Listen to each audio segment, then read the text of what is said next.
Guys, চলে আইছে রমজান মাস, আর রমজান মাসে আমরা ইফতার পার্টি করবো না, এটা কি বাবা যায় কন? যেই বাবা সেই কাজ। আমরা সবাই মিলে অফিস টাইম শেষ করে লাগিয়ে ফেললাম ইফতার বানাতে। তাহলে চলেন পুরো পার্টিটা শেয়ার করি।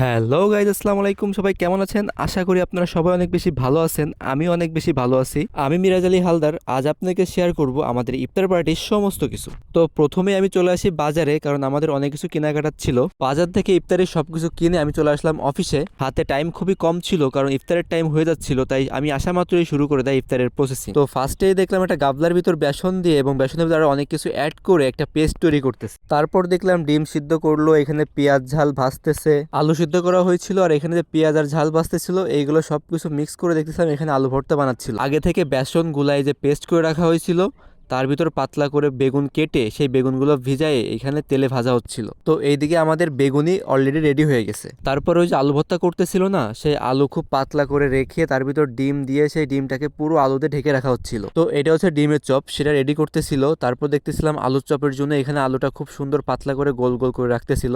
আর এইদিকে তাদের বেগুনি ভাজা প্রায় শেষের পথে। এরপর দেখলাম এখানে ডিমের চপ করে রাখা হয়েছিল, সেই ডিমগুলো খুব সুন্দর করে বেসনের ভিতর মিশায় তারপর আবার সেই তেলে দিয়ে ভাজা হচ্ছিল। তো এইভাবে একে একে বেগুনি চপ, ডিমের চপ, আলুর চপ, এমনকি ধনিয়া পাতার চপ সবকিছুর প্রসেসিং শেষ করি। এবং আমাদের টিমের ছিল অক্লান্ত পরিশ্রম এই ইফতার পার্টির পিছনে। সকলকে অসংখ্য ধন্যবাদ এমন একটা সুন্দর দিন উপহার দেওয়ার জন্য। তো গাইস, টুকটাক কাজ করতে করতে আমাদের ইফতারের সময় প্রায় চলে এসেছে। তো এই কারণে আমরা সমস্ত প্লেটে খুব সুন্দর করে ইফতারগুলো সাজায় নিয়েছি। সারাটা দিন রোজা থেকে ইফতার সামনে নিয়ে বসে থাকার যে মুহূর্তটা আসলে অতুলনীয়। আল্লাহ তাআলা আমাদের সকলকে সুস্থ রাখুক এবং 30 রোজা থাকার তৌফিক দিক। তো গাইজ, অবশেষে আমাদের ইফতারের টাইম হয়ে গেছে। আমরা সবাই ইফতার করা শুরু করে দিয়েছি এবং মনের তৃপ্তি মিটাচ্ছি। আর এইদিকে আমার বন্ধুর ইফতারের সময় হওয়ার আগেই প্লেট ক্লিয়ার হয়ে গেছে। আর হ্যাঁ, খাবারগুলো টেস্ট ছিল অসাধারণ, এখনো জিভে লেগে আছে। খুব দারুণ হয়েছিল খাবারগুলো। এমন মুহূর্তগুলো বারবার আসুক, খুব মিস করব। তো গাইজ, সবাই ভালো থাকবেন, দেখা হবে অন্য কোনো ভিডিওতে।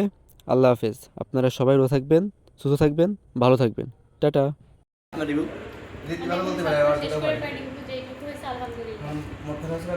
আপনার কাছে কেমন লাগছে? আমি বানাইছি, সো আমি তো প্রশংসা করতে পারি। যেটুকু পারেন সেটুকু করেন। ভালো, নট ব্যাড। নট ব্যাড মানে কি তুমি এত পোষায় দিলা? যাক, মাশাআল্লাহ। যেহেতু আমি বানাইছি।